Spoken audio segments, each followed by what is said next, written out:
Previously, on Night of the Serpent, the heroes of Red Bazaar cross Lake Luo and enter the sinking city of Xoqomo. They beach their derelict riverboat at the crumbled docks and pass beneath the giant crane gates of the city. Xoqomo lies in ruins, the streets overgrown with greenery and tilted sickeningly. The buildings and shrines sag into the marsh, and a low level of water floods every street. Those streets are arranged in a labyrinth pattern, the whole city meant to be a religious experience for any who make the pilgrimage there. That is not the party's plan, however. Their plan is for Heck to fly overhead and scout out which rooftops might work best.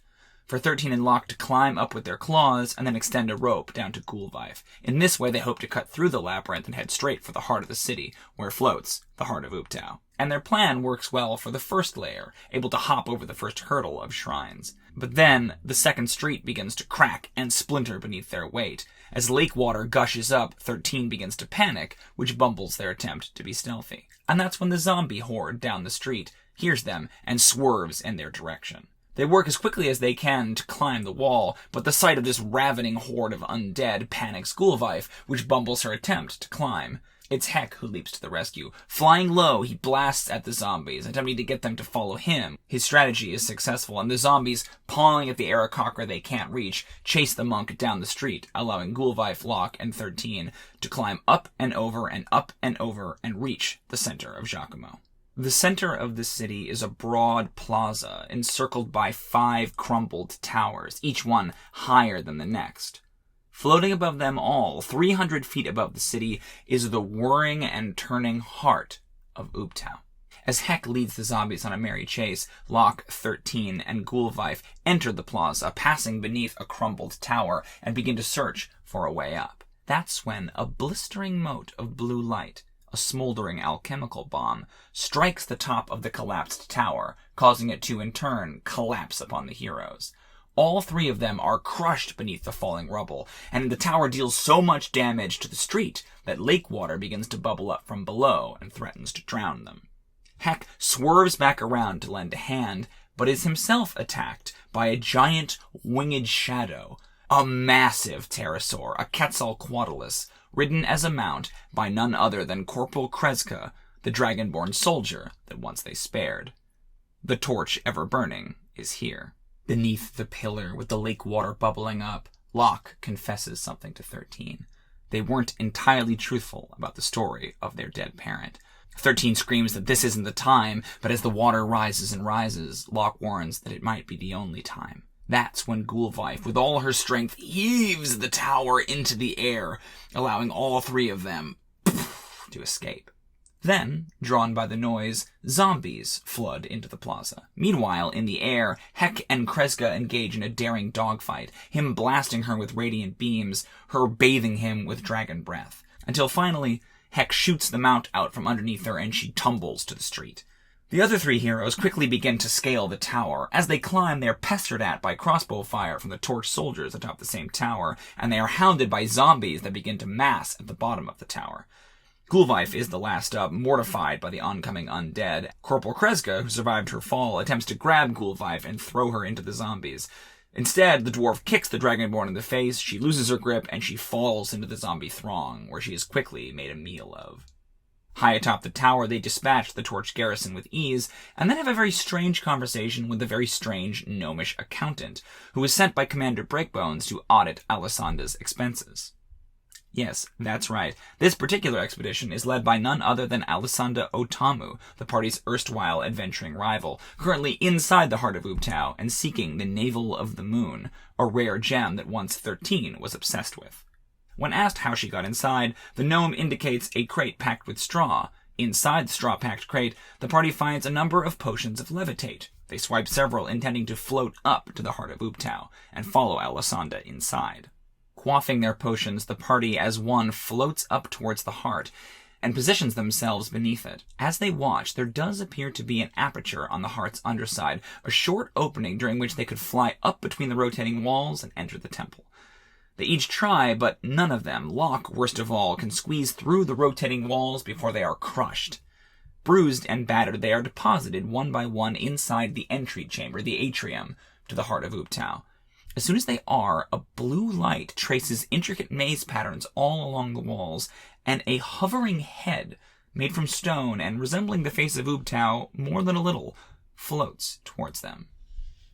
"Welcome to the Heart of Ubtao. Are you ready to commence your trial?" And that's where we stopped. That's where we ended the session. How did it go? Short as it was probably my favorite session of Night of the Serpent so far. I'll tell you why. First of all, it was just very fun. It never really stopped moving. The stakes were always very, very high. It was basically one big running combat sequence. But there was also a lot of motivated character drama, which I was really happy played out in the way that it did. It started a little bit flat, I guess I would say. It's one of those things where I should have anticipated that Heck's ability to fly would have negated the party's attempts to go through the labyrinth. I kind of assumed that he could fly, but they couldn't. But basically, they wanted to devise this plan whereby they cut straight to the quick and went right through the labyrinth, which is smart, and I didn't want to stop them from doing it. But at the same time, I had to kind of present some sort of a threat.